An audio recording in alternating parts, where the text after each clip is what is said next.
I think number one is that obsession is really good. I think that today we emphasize this idea, shortcuts, and how can you do something that took 10 years to do that? Well, I don't want to do it. I want to do it overnight. I want shortcuts. I want to figure out what book can I read or what magical thing can I do that allows me to become a great salesperson or to become a great founder or a great programmer. The water's fine, homie, jump into the deep end. Sow it, you will reap it. We talking how to start it, how to grow it, how to keep it. Take a deep breath. You are now rocking with Founder Secrets. All right, we're live. Welcome, Flaviu. Hey. Hey. All right, we got a bunch of things to talk about today. So we'll start with a hack that I don't know what it is, but you're going to share a hack. Then we'll talk about something I found on Twitter about the power of gratitude in business. We'll talk about a story that my fiance showed me, Shark Tank, and how what we saw on TV wasn't really what happened. I watched a talk by Bill Gurley from Benchmark, and so we'll talk about that. Intuit and a couple of tax companies were blasted for sharing data with Facebook. I don't think it was fair. We'll talk about that. And then we'll end with, how'd you get your first customer for both of us? How's it sound? That's perfect. All right, let's hear this hack. All right, so have you heard of Built, B-I-L-T? It's Built.com. It's a credit card. Some might know from the Sam episodes that we're always out for a good credit card deal in terms of rewards or points. And I found about Built because it's a credit card. There's a startup based in New York. They raised a bunch of money, not really a startup anymore, but they give you cash back on rent. So you can, for the first time, put your rent, for those of us that rent, put your rent on a credit card. They'll mail the check, do whatever the building needs to do. They have a special deal with some buildings, but even if you're not in one of those buildings in the world, yours actually might have one of those deals where you get even more cash back, but mine doesn't. And they'll just write the check, and then I get, I think, 1 or 2% cash back on rent, which I thought was a nice tip. Oh, I think I see them on my building. What's the drawback? There is none. Wow. All right. And this show is sponsored by Built.com. Exactly. Love it. It's not. But so let's go to your first story. All right. So there was this piece on Twitter, we can share it in the show notes, talking about this power of gratitude.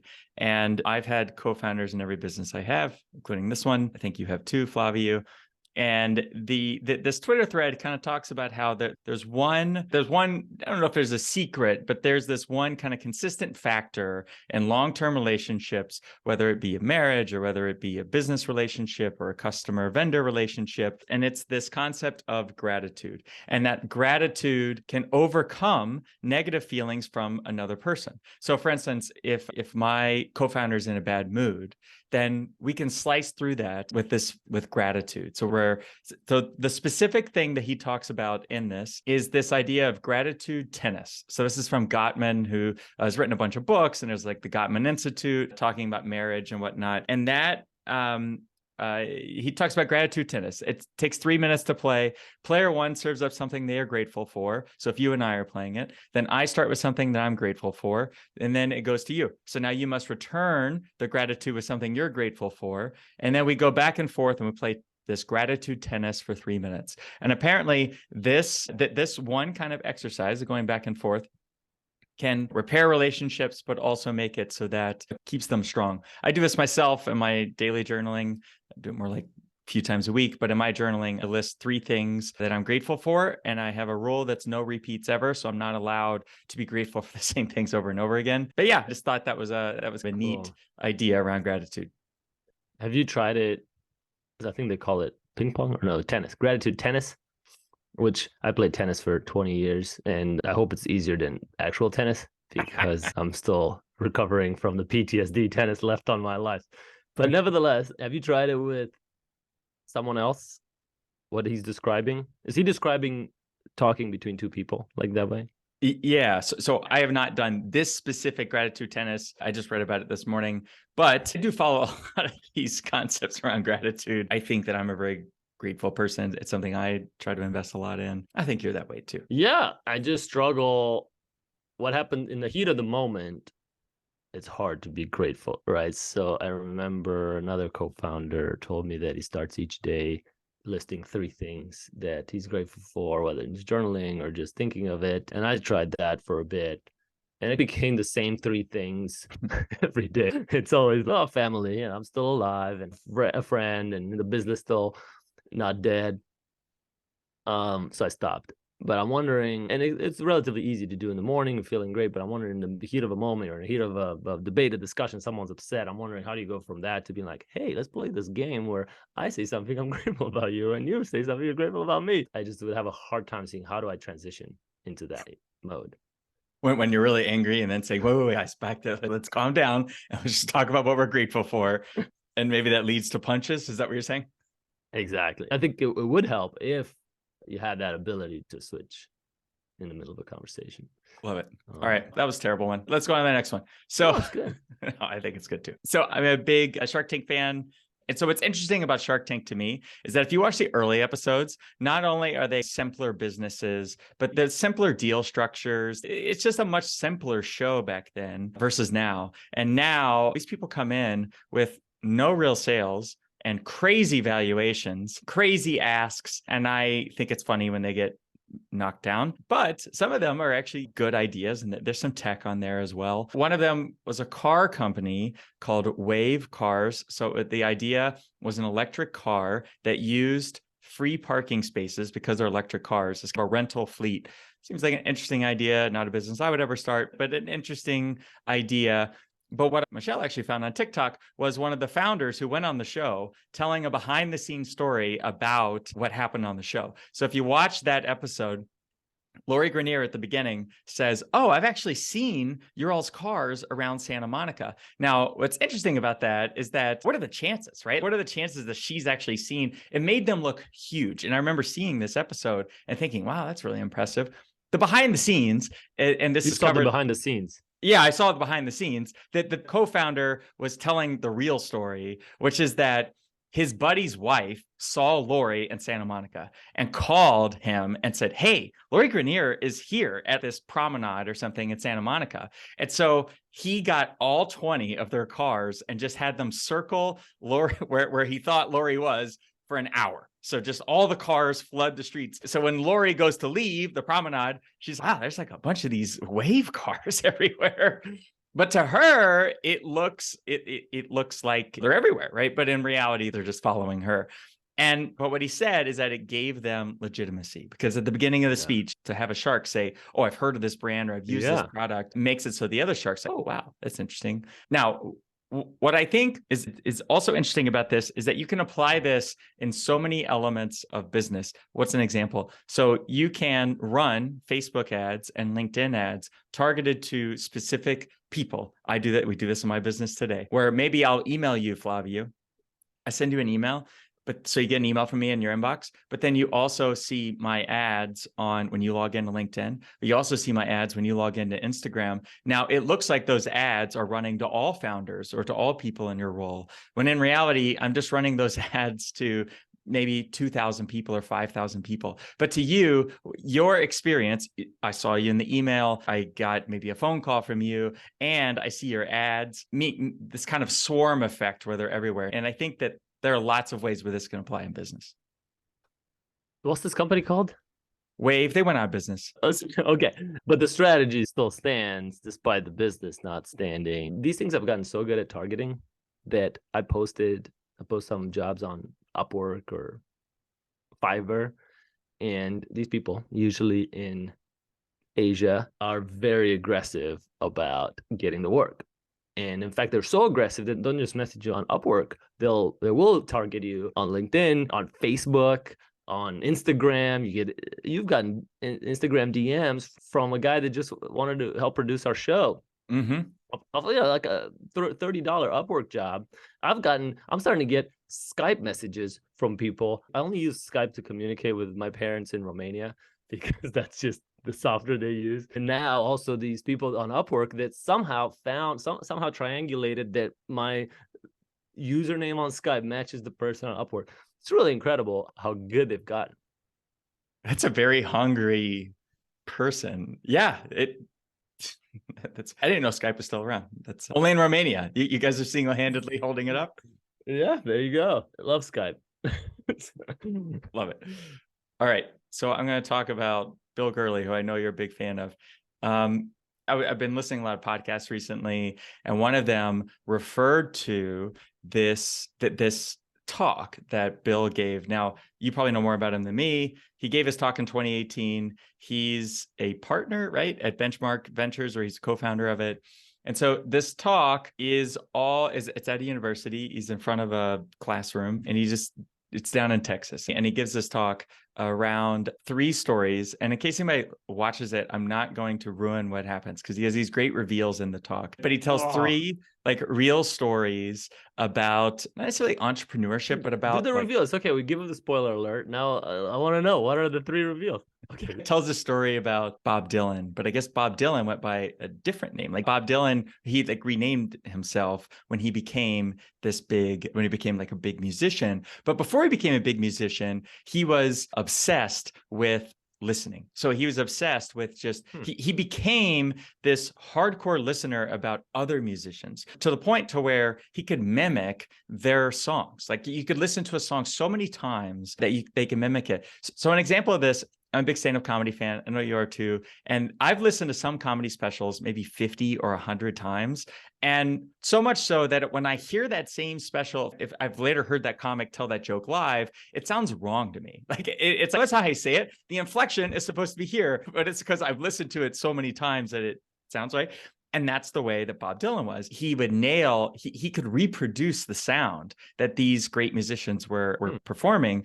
And that allowed him to become an even better musician, and of course became very successful. He also talks about Bobby Knight. It happens to be all 3 of them are named Bob. That's not true, but 2 of them are. Bobby Knight, who is a famous... We need more famous Bobs in the world. That's what actually the whole hour, 15-minute talk is about. It's just, how do we make more famous Bobs? Bill and Bob. Or Bill and Bob's. So he talks about Bobby Knight, and who is a famous Indiana coach, basketball coach.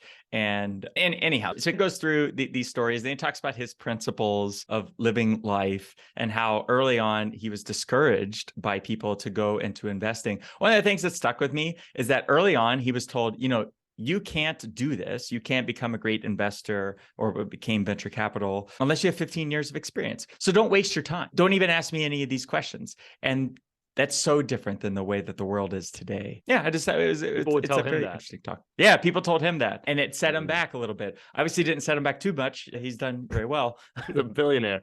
He's a billionaire. He runs a very successful firm. So maybe that's the secret. What would you say were the takeaways, I guess, that you took from that speech, or you think entrepreneurs would benefit? I think number one is that obsession is really good. I think that today we emphasize this idea, shortcuts, and how can you do something that took 10 years to do that? Well, I don't want to do it. I want to do it overnight. I want shortcuts. I want to figure out what book can I read or what magical thing can I do that allows me to become a great salesperson or to become a great founder or a great programmer. And really what he emphasizes in this is that there are not shortcuts. That the key to success is just put in the work. And a lot of people don't want to do it because it's hard and it's boring, but that's what's key to become really successful, let's say. Yeah, look, the Uber movie and the WeWork movie didn't make him and Benchmark look great to founders. But on the other hand, he's been saying that valuations are too high for so long. They only raise a small fund.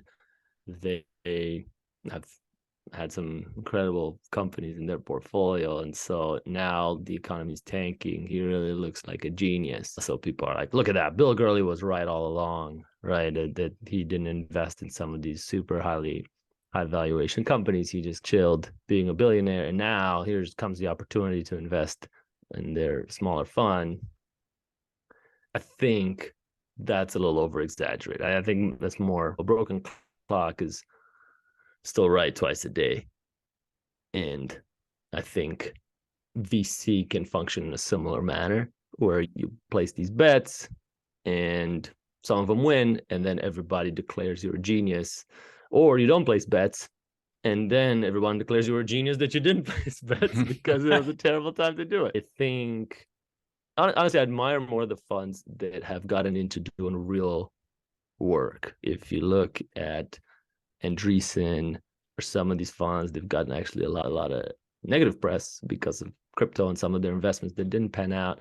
I think the more respect I have is for the funds that actually go and do real work, as in they get their hands dirty, right? They'll get in the marketing, they'll actually help hire people, which some funds actually do, but many don't, or say they do and then don't.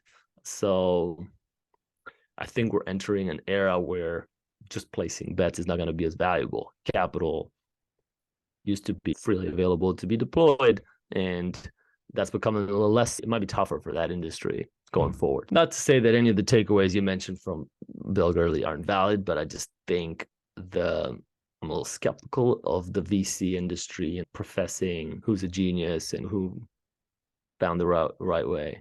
Yeah, I think a prime example of this are these alt lenders like Pipe. Oh, dude, you got a lot of those. We almost signed with one of them. It seemed like free money. You just upload, in our case, because we didn't have Stripe and these items, we just had plain old bank and auditors and accountants. They said, just upload Excel workbook of your financials and we'll open up a line. We didn't do it. You didn't. Who'd have thought that them trusting, they do no credit checks, they call 90-year customers, they do that, there's no recourse on the loans either. If you default on the loan, there's nothing they could do because they're not real. They don't even call it interest rates. So if you take a loan from them, they don't really call it a loan. It's not really an interest rate, it's a fee. It's bananas. Like we talked to a number of these companies, and there were points probably a year ago when it was like free money. They were all competing with each other. There's Pipe, there's Cap Chase, there's a bunch of these. There's some e-commerce ones, there's some software ones. But for listeners, effectively what they were, seems like on the quick way out now, is that they were alternative lenders. So if you had revenue, so Flaviu, in your business, you have effectively subscription revenue from the feds. But in software, you have recurring revenue from customers. They would loan you money against future revenue, but at very attractive rates. And I guess what's interesting is that there was a big one called Pipe, and it was founded by three guys, and they raised a big round last year. And it's rumored that all three of them took secondary financing and took tens of millions of dollars off the table personally. So they got personally tens of millions of dollars. And then they all three yesterday resigned from the company they started. And Whoa. They were like, we're stepping away. They didn't immediately resign, but they're like, we're stepping away. We want other people. We need more experienced people. So as soon as the market becomes tough for these businesses, all three co-founders, which I've never heard of, are all basically stepping away at the same time. So just, it feels like to me, they're probably all going out of business, but. Yeah, motivation, I think, is the general theme here. Is if somebody goes from having no money to having $10-20 million, it's just so hard to get motivated to work. It's hard, I think, is the bottom line. That company, Whisper, or when the guy bought himself a Ferrari with VC money and then disappeared. And so this happens over and over again, where VCs will want to have the founder take some chips off the table, but then the number of chips is valued differently for a founder. Yeah, we'll see how things change with the current market. All right, ready for the next one? So Intuit, TaxSlayer, H&R Block, they were in the news yesterday for sharing information with Facebook. It's not true. So the article, this came out from The Verge, and they wrote this long article. The article is interesting, but you don't actually find the truth until you get to the bottom of the article. Facebook is one of the largest ad platforms in the world, as is Google. And if you want to retarget, which everybody listening to this has heard, you go look at a pair of shoes, and then that pair of shoes follows you everywhere around the internet. The way that technology works is through these tracking pixels, or through, it used to be third-party cookies that would follow you around. But Facebook is one of the biggest players in that space, in the retargeting space. And that's why. Doesn't Google have one too? Google has one too. All the big exchanges do, but Google and Facebook are the two biggest ones. As part of that, Facebook encourages you to upload as much data about your customers as possible. So what are some examples? So maybe you would upload customer value, which is how much is that customer, how much is Flaviu worth to me if I'm Intuit or H&R Block? If Flaviu signs up for a free account and never pays me any money, then I may not actually want more Flavius. Like I may not want to pay Facebook to advertise more Flavius because it's not as valuable to me as a business. Whereas if you pay H&R Block $3,000, then I definitely want more Flavius. So part of this mechanism is that this is all programmatic, it's all automatic, but it's ways of passing customer information to Facebook so that Facebook can find you more customers like that. Now, you can pass optional information in, which Intuit and H&R Block and these others were stupidly doing. What were they passing in? Your adjusted gross income, which was from your tax return. It's stupid, no doubt. It's really bad. They were posting how many dependents you had, basically a bunch of private tax information that you had filled out as part of your tax return, they were giving to Facebook. But the way the article was written is it was like Facebook was using this data. There's no data that shows they were actually using it. Facebook doesn't want this data, not anymore, not after Cambridge Analytica. And so I just think it shows like how Wild West a lot of this still is, that huge companies like Intuit, TaxSlayer, H&R Block are just willy-nilly passing what is really pretty private information to other huge companies like Facebook or Google, and how it takes a journalist kind of figuring that out and posting about it. So how did they find out? How did the journalists find out? They did a partnership with Mozilla. Mozilla makes Firefox, and they're becoming really big on this privacy piece. And they did a big expose about tracking pixels, like these pixels that follow us all around the internet. And this was one of them. Just how are companies Mozilla knew that Intuit was passing data to Facebook? Oh, I don't know if they knew it, but they're investigating how these tracking pixels and whatnot are being used. I'm wondering, like, how did they find out? Somebody must have leaked it from Intuit, I'm guessing. Oh no, or you Facebook. you can do it yourself. It's all passed via the JavaScript API. So if you're in Chrome and you go into the Dev Tools, the network tab, it'll show you all the data that's getting passed between. So maybe somebody at Mozilla saw that, and so you're saying they're trying to make a push for people to use Mozilla because it's more secure. Exactly. Or see, this is like undercover ad, right? It's what it is. Masked as hate Facebook. I don't know how. Yeah, I don't agree with this take of Facebook is evil. Let's not share any data that allows advertisers to target customers. I think that we can see is actually hurt. Now you have, remember how we used to have like banner ads like in GeoCities where it'd just be like Viagra ads everywhere? That was like the most profitable thing.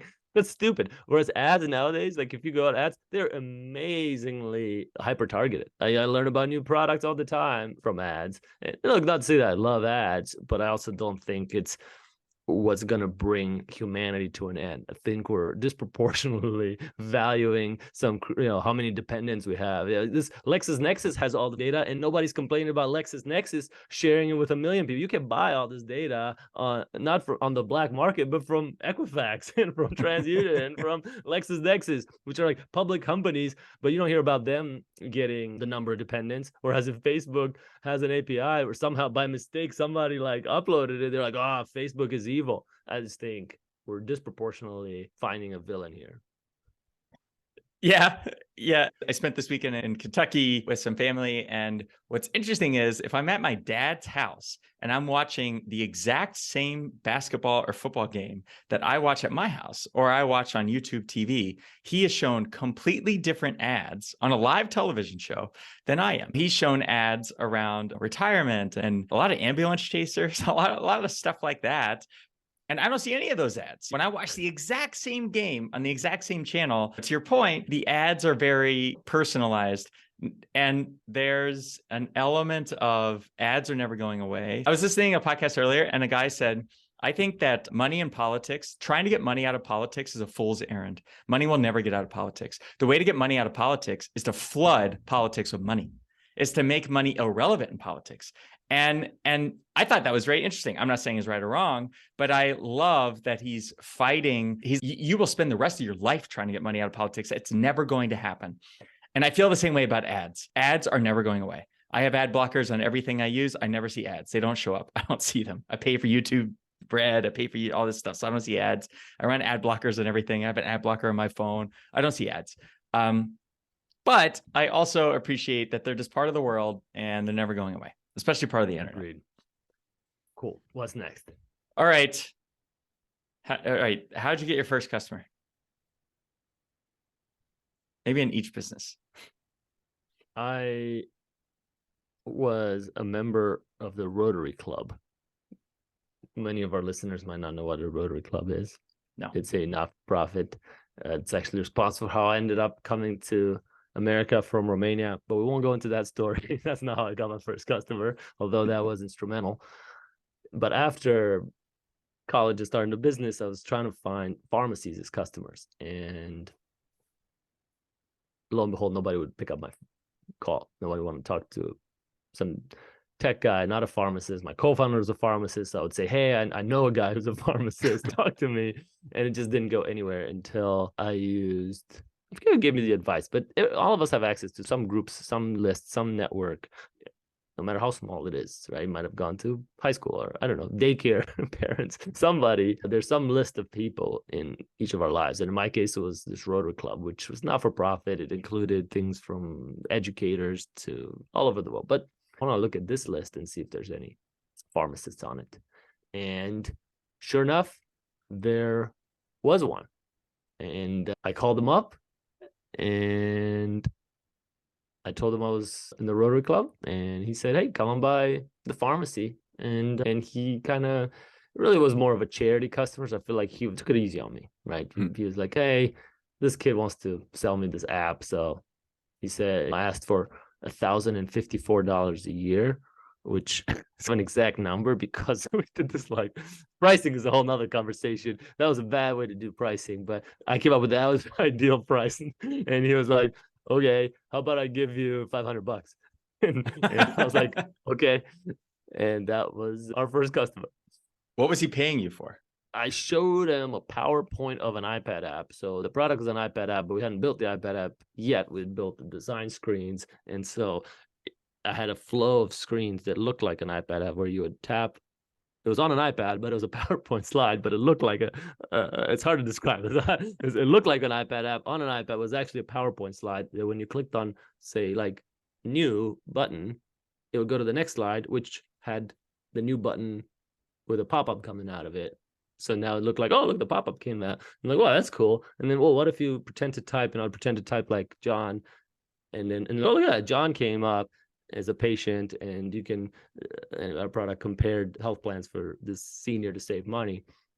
And I had this all in 30 screens. And then he was like, oh, let's go back and try this other bit. Well, no, you can't go pay $5. You got to buy a subscription. Because I had somebody told me the way to validate customers is to make them pay. Because I had before that a bunch of people wanting or even willing to be a customer, but never came through. And this guy, I took some advice I heard on a podcast, and I said, okay, I got to make him actually pay real dollars. And so that's what I did, and that's how it happened.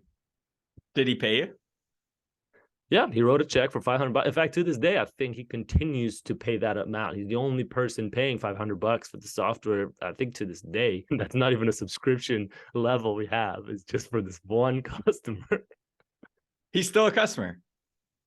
Yeah, he was the most loyal, passionate, like, great human being.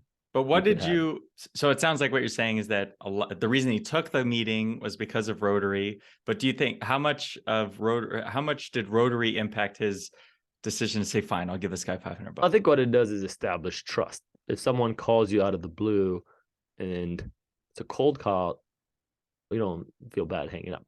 Rotary is a network again, and he doesn't know if I'm the son of the president of the Rotary chapter in Charlotte. He knows I'm probably not a nobody because he belongs to this organization that he thinks is valuable, right? And it's a charity organization, so he knows into giving back and helping others. So all of a sudden, there was a trust element formed without me having to say anything. Just saying I'm part of the Rotary Club, it was a trust factor. So I think he was much more willing to help a person that's in this organization than if I had said, hey, Jimmy told me to call you, in which case I think I would have had to do more work to establish that trust that Rotary in this case provided. You know what I mean? I love it. And if you were starting a new business today, how would you get your first customer? I'll think about that one, and while you go with how you got your first customer. So in my last business, I ran a marketing agency for 12 years, and I co-founded it with somebody. We were 50-50 partners at the beginning. he had some customers from a prior business, and we brought those into the company. They generated probably $100,000 a year revenue. So that was beginning, and they were very small businesses. So they were just like restaurants and like small businesses. But I remember when the name of my last company was Blackstone Media. And when we first started Blackstone, I remember we had a lead for a Mexican restaurant. And so we go there. I love Mexican food. So we go there. And it was a similar kind of situation to where we were thinking, okay, I'm going to charge these people $2,000 for this website. And at that point, I'm 21. I was 21. And so I go in there, and I would always dress really nice, or I would try to, because I thought that would help. You have to. When you're that young, you have to. Otherwise, people wouldn't take you seriously. Absolutely. And they still didn't take me seriously, but at least it worked. So I went in there, and in that business, my co-founder was much older than me. He was 21 years older than me. So we'd go in together, but I would do a lot of the talking. And she said, how about $860? And very similar to your story, actually. And we were like, sounds great. I don't have a lot of room to negotiate. You're my first customer. That's what happened there. And in this business, Signal Insights, Toyota was my first customer, but it was unfair because they were my biggest customer in my last company. And it's funny how it worked, but basically I had a relationship with a high up over there, and I'd worked with them for years. And I said, just like your prototype example, I had a prototype that just had some screenshots, and I plugged the screenshots into a kind of deck for him. And he said, yeah, that this looks great. I'd buy it. How would you get a customer in your next business, though? I think your point around networks are really important. So how do I build trust with somebody? So I think that there are a few ways. One is I have other customers like you, and they're happy. So you were referred, which is how I got customers in my last business. Almost all of them, I was referred.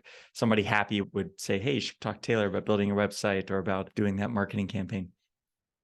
And then when it came, so how else do we generate leads or customers? Another was just by having big accounts. I had big clients in my last business. And so they assumed that if I did business with Toyota, with Brown-Forman, that we must be good, or else those big accounts wouldn't do business with us. But that's only after a long time, because you can't get the big accounts unless you're established in those things. But I do think that, to your point around networks, I used to go to networking events all the time, and that's how I built that last business. People would see me and they're like, he's a nice guy and he seems smart enough. I'd trust him with $4,000 for this website. And so that was kind of how I built it up there. If I was doing it again, I would call on old customers, people I have a relationship with. It's unfair because you and I we've spent a lot of time building our reputations and having customers, and that allows us to jumpstart a new venture or a new product or a new business because we have people who we've worked with and who trust us. So those are the people I was calling on. But if I was starting a business where I knew nobody, where none of my relationships helped, then I would get somebody to do it for I would almost give it away at a very cheap price. But I would tell them what the actual value is. Hey, I'm going to sell this for $5,000 a year, but I'm going to give it to you for $500 in exchange for you doing a testimonial for me if you like it. And by the way, you only have to commit to 3 months. I believe in this so much that if you don't like it after 3 months, I'll give you your money back, because because I think it's important that they give me some amount of money, or else they're not committed. But I don't want them to feel tricked if it doesn't work out. Yeah, Reid Hoffman, just one of the founders of LinkedIn, has a big thing about doing things that don't scale in the beginning. Oftentimes you might think, oh gosh, if I have to find this Toyota customer with all these relationships and knocking on doors, that's not going to scale. Or even in the early days of even some of the, like Facebook, some of the largest companies in the world, they were in the college campus and had to call IG, and that was hard to see how it would scale when it was so hyper tailored to one group or one person. Oftentimes start from consulting, right? So you might be having a Toyota or a hospital as a customer, or just a person that needs a website. You're like, hey, I'll do a website. And it starts off as a consulting arm that then it's okay, that person refers you to another person. Or you might say, hey, within this website, I built this really cool little app that maybe other people would be interested in. So I think doing things that don't scale is critical. I also think the channel is the most important. I guess I would highlight that the most important thing about any startup is the distribution, the channel distribution of your product, which I think is controversial because I think it's more important than your product. So it doesn't matter if you're selling like this mirror or a door or $1 million a year Salesforce subscription with X number of seats. I think more important than the product is the distribution and how you get it. You could get a very shitty product like Salesforce, for example, that is very popular and highly scaled, and I would say it has nothing to do with their product. There are much better CRMs out there than Salesforce that don't have anywhere near the level of scale and size and adoption. It's like, well, it's crazy, right? Just like Blu-ray was better than DVD and so many products that were better but didn't scale. And I think the reason things do work and do scale isn't chance or, oh, it just happened that Salesforce was in the right time, the right place, right time, or they were the first, had the first mover advantage. Bullshit. It's not about that. It's about actual sales. And I specifically mean distribution, because one person, we talked the last podcast, you got to sell the first customer. That's great. But how do you sell the second one, the third one, the fourth one? And there's a channel through which you have to have a competitive advantage on how you do that than other people. Otherwise, that business isn't going to scale. And no matter how great your product is, literally, it could be the best product anyone has ever seen. Yeah, makes sense to me. I think how someone sells, which is a whole different topic, and yeah, it's good. Cool. Anything else you want to cover? I think it's a wrap. Hey, man. Happy Thanksgiving. Happy Thanksgiving. Thank you for rocking with the homies. Taylor, Trusty, and Flaviu. Seize the day, own it. Until next time, hold it down, hold it down.